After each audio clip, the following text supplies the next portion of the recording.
दोस्तों आज दुनिया की नजर ओमान पर है क्योंकि वहां जो होने जा रहा है उसके ऊपर कहीं ना कहीं दुनिया की समवॉट भविष्य निर्भर करती है। दुनिया रिसेशन में जाएगी नहीं जाएगी, क्योंकि ईरान ने कह दिया है वॉर होगा तो फुल फ्लेजेड वॉर होगा, यानी कि ऑयल सप्लाई लाइंस चोक होने वाले हैं।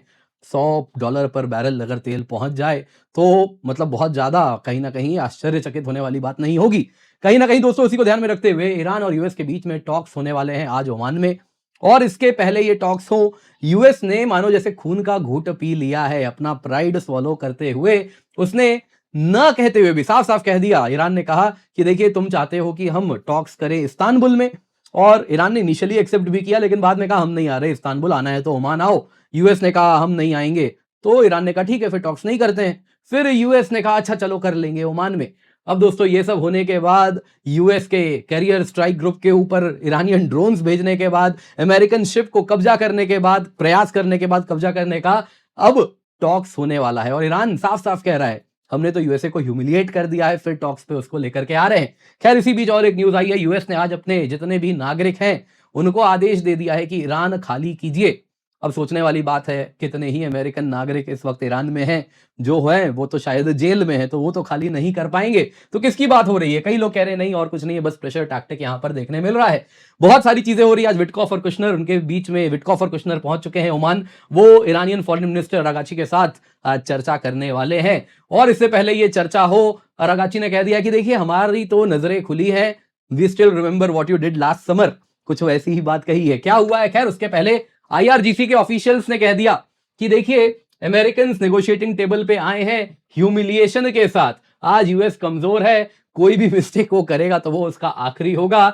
ईरान अपने पोजीशन से रिट्रीट नहीं करेगा। हम वॉर नहीं चाहते, लेकिन अगर कुछ एनिमी करता है तो स्ट्रॉन्ग रिस्पॉन्स मिलेगा। कोई भी वॉर लॉन्च होता है तो ईरान इसे रीजनल वॉर में तब्दील कर देगा। इशारों इशारों में बोल दिया, दुनिया देख लीजिए ऑयल की बात हो रही है। खैर टॉक्स के पहले ईरान ने बैलिस्टिक मिसाइल्स अपने अंडरग्राउंड मिसाइल सिटी में डिप्लॉय कर दिए हैं, और सबसे एडवांस बैलिस्टिक मिसाइल भी सबको दिखाया है कि देखो ये हम डिप्लॉय कर चुके हैं। और वहीं यूएस ने चेतावनी दे दी है ईरान को कि खाली कर दीजिए जितने भी अमेरिकन नागरिक ईरान में हैं। तो क्या हो रहा है, क्यों ये इतना इंपॉर्टेंट है, बेहद आवश्यक है, इस पर हम चर्चा करें। Towards end of the video देखेंगे यदि ये वॉर हुआ तो इसका क्या प्रभाव दुनिया और भारत पे होगा, क्योंकि मत भूलिए 20% दुनिया का तेल इसी पर्शियन गल्फ से गुजरता है। और सिर्फ इतना ही नहीं, आप देख सकते हैं दुनिया के टॉप 10 ऑयल प्रोड्यूसर्स में से 5 इसी रीजन में रहते हैं। कतर, यूएई, 25% ग्लोबल एलएनजी इसी पर्शियन गल्फ के स्ट्रेट ऑफ हॉर्मुज से उनका निकलता है। जेट फ्यूल, नेफ्ता, सब कुछ इंपैक्टेड होगा, भारत पे भी बहुत इंपैक्ट होगा। तो जरूरी है अंत तक इस वीडियो को आप अवश्य देखें। और इससे पहले आगे बढ़े दोस्तों, आप सभी से निवेदन है वीडियो लाइक करें, चैनल सब्सक्राइब करें, बेल आइकन अवश्य दबा दें। और सिर्फ इतना ही नहीं दोस्तों, यहां पे आपको बताना चाहूंगा आपके लिए हम लेकर के आए हैं अनअकैडमी रिवीजन टेस्ट सीरीज, जो कि मार्केट में आपको 15 से 20 हजार में मिलता है। आपके लिए हम केवल 1999 में लाए हैं, जिसमें आपको मिलता है ऑनलाइन और ऑफलाइन दोनों ही मॉक टेस्ट। जी हाँ दोस्तों, आपके घर पे इस प्रकार से हम टेस्ट सीरीज भिजवाएंगे, जिसमें आप देख सकते हैं इस प्रकार से आपको बुकलेट भी मिलेगा, और इस बुकलेट के साथ साथ आपके घर पे आएगा क्वेश्चन पेपर। इस प्रकार से आपको मिलेंगे ओएमआर। जी हाँ, इन टोटल 1999 में आपके लिए हम लाए हैं 2500 से अधिक high quality prelims question, 8 subject wise online test, 22 full length test, जो कि आप ऑफलाइन इस प्रकार से ओएमआर के रूप में दे सकते हैं, ऑनलाइन भी दे सकते हैं दोस्तों। रियल एग्जाम सिमुलेशन ताकि आपको मिल सके, आप एग्जाम के अनुसार प्रिपेयर कर सके, उसी पर्पज से आपके लिए बनाया गया है। ये केवल 1999 में है। Use the code KC10। Towards end of the video हम जरा शेड्यूल देखेंगे। ऑलरेडी हर हफ्ते आपका एग्जाम होना है ताकि आप एग्जाम रेडी हो जाएं। तो दोस्तों क्या हो रहा है ओमान में, आइए जरा देखते हैं। सबसे पहले टॉक्स जो होने थे इस्तांबुल में होने थे, लास्ट मोमेंट में ईरान ने कह दिया हम नहीं आ रहे इस्तांबुल, आना है तो ओमान आओ। अमेरिका ने कहा ऐसे कैसे, हम नहीं करेंगे तुम्हारे साथ टॉक्स। ईरान ने कहा टेक इट और लीव इट, कहा चले जाओ नहीं करना टॉक्स। फिर न जाने क्या हुआ, ट्रंप के ऊपर क्या दबाव हुआ कि यूएस ने एक्सेप्ट कर लिया। उसके बाद भी दोस्तों इंस्टिगेशंस चलते रहे हैं। ईरान ने, आपको याद होगा, शाहिद ड्रोन यूएस के एयरक्राफ्ट कैरियर के ऊपर भेजा। हालांकि यूएस F-35 ने उसे मार गिराया, लेकिन कुछ देर में और एक ईरानियन ड्रोन वहां पहुंच गया, आसपास के इलाके में मंडराया, फिर चला गया। इसके बाद दोस्तों घाव में नमक छिड़कने के लिए ईरान ने यूएस फ्लैग्ड वेसल भी कैप्चर करने का प्रयास किया। कल 2 फॉरेन फ्लैग्ड वेसल कैप्चर भी किए हैं। कंट्री किस देश का वो वेसल है बताया नहीं गया है। दोस्तों इससे दिख तो रहा है कि देखिए ईरान का अपर हैंड है स्टॉक्स में, यूएस डेस्परेट है, और विटकॉफ और कुशनर को भेजा भी गया है अरागाची के साथ बात करने के लिए। तो इसीलिए आईआरजीसी ऑफिशियल ने भी कह दिया हाँ भाई, यूएस तो ह्यूमिलिएट हमने ऑलरेडी कर दिया है, कोई भी मिस्टेक करेगा तो आखिरी होगा। ईरान का कहना बड़ा क्लियर है कि देखिए पिछली बार भी आप ऐसे ही हमें टॉकिंग टेबल पे बैठाए थे और फिर उधर से इजराइल ने वॉर छेड़ दिया था। तो ईरान के जो फॉरेन मिनिस्टर हैं अब्बास अरागाची, उनका यही कहना है कि हम डिप्लोमेसी में आंखें खोल के आ रहे हैं, अच्छे से हमें याद है पिछले साल क्या हुआ था, गुड फेथ में आ रहे हैं, लेकिन हम अपने अधिकारों की रक्षा करेंगे।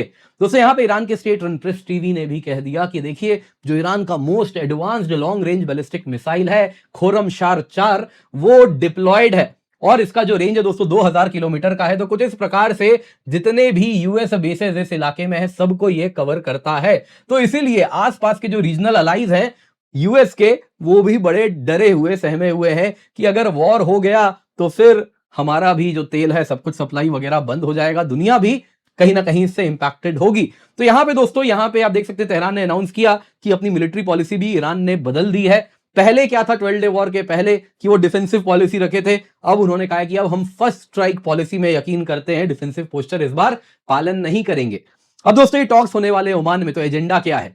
एजेंडा भी दोस्तों क्लियर नहीं है, बहुत ज्यादा कन्फ्लिक्ट्स हैं। अगर आप देखें तो एक चीज जिसपे सहमति है वो ये है कि ईरान के न्यूक्लियर प्रोग्राम पे चर्चा होगी, दोनों ही साइड्स इस पर चर्चा करेंगे। ईरान का कहना है कि उसके न्यूक्लियर एम्बिशंस पर डिस्कशन हो और यूएस सैंक्शन हटाया जाए, कुछ वैसा ही जैसे जेसीपीओए हुआ था जिसको ट्रंप ने अपने फर्स्ट टर्म में हटा दिया था, वापस रीइंस्टेट किया जाए, ईरान दुनिया को तेल बेचे, उससे सैंक्शंस हट जाए, सैंक्शन रिलीफ मिल जाए। लेकिन यूएस जो है वो कह रहा है कि सिर्फ इतने पे ही चर्चा क्यों हो, बाकी पे भी चर्चा करेंगे। ईरान अपने बैलिस्टिक मिसाइल प्रोग्राम को कट डाउन करे, बैलिस्टिक मिसाइल्स हटा दे। ईरान अपनी रक्षा करेगा कैसे? उसके पास कोई बहुत बड़ी स्टैंडिंग आर्मी एज सच है नहीं, कोई एडवांस्ड एयरफोर्स है नहीं, मिसाइल्स ही है जिसके द्वारा वो अपनी रक्षा करता है। और वो यूएस कह रहा है कि हटा दो बैलिस्टिक मिसाइल, तो क्या वो हटा देगा? नोइंग वेरी वेल 3 साल बाद क्या होगा जब उसके पास बैलिस्टिक मिसाइल्स भी नहीं बचेंगे। तो इसीलिए बड़ा कठिन है इस पर नेगोशिएट करना। वैसे ही यूएस का कहना है जितने भी इनके रीजनल प्रॉक्सी ग्रुप्स हैं, क्या हूथी हो गए, क्या हमास, क्या हिजबुल्लाह, उन सबको सपोर्ट करना बंद करो। ह्यूमन राइट कंसर्न्स भी यूएस लेकर के आ गया है कि तुमने जो अभी ये ईरान में रिवॉल्यूशन सॉर्ट ऑफ होने का प्रयास किया गया उसमें क्या हुआ, जो प्रोटेस्ट हुए। बाकी ट्रंप स्पेशली कह रहे हैं ईरान जीरो एनरिचमेंट करेगा यूरेनियम का। तो दोस्तों कुछ इस प्रकार का मैक्सिमलिस्ट एजेंडा यूएस लेकर के आया है। लग नहीं रहा यहां पे खास कुछ होने वाला है, लेकिन उसके बाद भी ट्रंप इतने डेस्परेट क्यों है? क्यों उनको ये टॉक्स चाहिए ही चाहिए, ऐसा क्यों लग रहा है? देखिए दोस्तों, एक कारण बताया जा रहा है कि ट्रंप इजराइल लॉबी को बताना चाह रहे हैं, साथ साथ अपने जो उनके डोमेस्टिक मागा सपोर्टर बेस है उनको भी एक मैसेज देना चाह रहे हैं कि यदि वो ईरान से अमेरिका लड़ेगा तो इसलिए नहीं लड़ रहा क्योंकि नेतन्याहू ने आदेश दे दिया है, अमेरिका इसलिए नहीं लड़ेगा, वो नेतन्याहू के पपेट नहीं है। ये कहना चाह रहे हैं कि देखिए स्टॉक्स के द्वारा मैंने ईरान को एक मौका दिया बात करने का, बातचीत के द्वारा प्रॉब्लम सॉल्व करने का, लेकिन उसके बाद बातचीत नहीं हुई तो मुझे जो जरूरत लगा इस इलाके के लिए, अमेरिकन सिक्योरिटी के लिए, वो मैंने कर दिया। इन शॉर्ट एक कासुस बेली जो कि वो अपने ऑडियंस को बता सके कि क्यों यूएस वॉर पे गया, वो जो जस्टिफाई करना है उसके लिए वो ये टॉक्स करना चाह रहे हैं।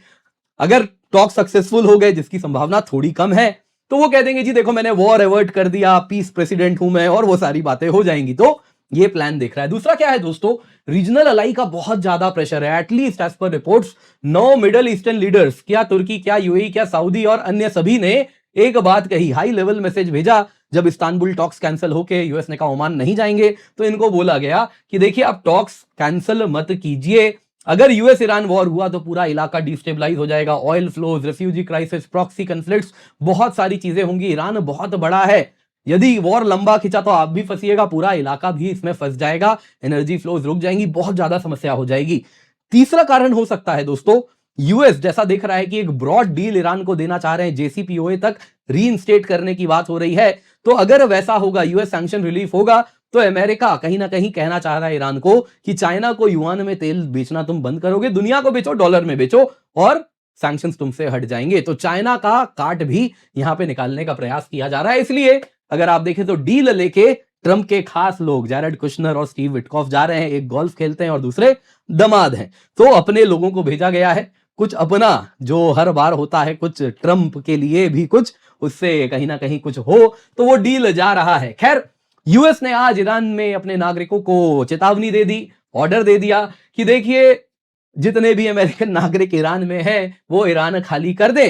अब कौन से अमेरिकन नागरिक ईरान में बचे हैं? वही बचे हैं जो जेल में हैं, वो तो ट्रंप के आदेश से नहीं निकलने वाले जेल से। तो ये सबको समझ आ रहा है, ये और कुछ नहीं है, बस प्रेशर टैक्टिक है। अमेरिकन नेवी फुल माइट के साथ वहां खड़ी है, तो ईरान को बस कहा जा रहा है कि देखो वॉर होगा अगर तुम टॉक्स नहीं करोगे तो बस वही प्रेशर टैक्टिक यहां दिख रहा है।